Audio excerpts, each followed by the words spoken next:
3, 2, 1. Believe it or not, and Ripley couldn't have made it any better than this. That's all there is. There isn't any more. And who could ask for anything more? In fact, Robert Frost Ufer sums it all up like this. 12 long years of waiting, 12 long years of pain. They came, they saw, they conquered. Bo's won the year's last game, the Rose Bowl game of '81, and fans will long remember. This win will leave a taste so sweet right through till next September. Yes, sir, football fans. A great big Michigan victory in the fabulous granddaddy of all bowl games, the Pasadena Rose Bowl. Think of it.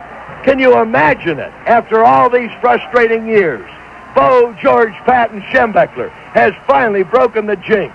Or should I say, the Cinderella football team of 1980 has given old General Bo the most coveted victory that any football coach can dream of.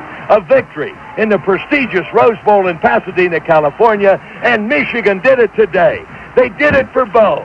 They did it for the largest living alumni body in the world, all 300,000 of them. They did it for the sagging prestige of the Big Ten.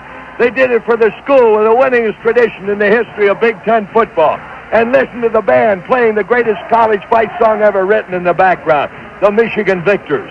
And these Wolverines did it to show the entire football world this afternoon that in 3 straight TV appearances, Purdue, Ohio State, and now Washington, that they can win the big ones under old Bo George Patton Schembechler. And they did it. So I can blast the Bo George Patton scoring horn to start out 1981. And let's give it a blast. The Bo George Patton scoring horn, and the last but certainly not least, this fighting band of cotton-picking Wolverine players won this ball game for themselves.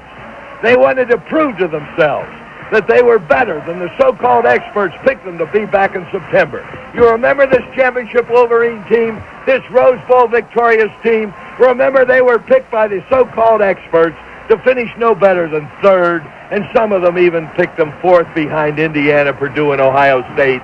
And these players wanted to prove to themselves that those 2 losses to Notre Dame and South Carolina were flukes.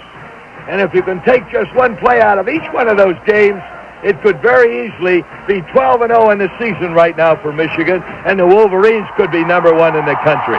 But after all, they have to save something for next year.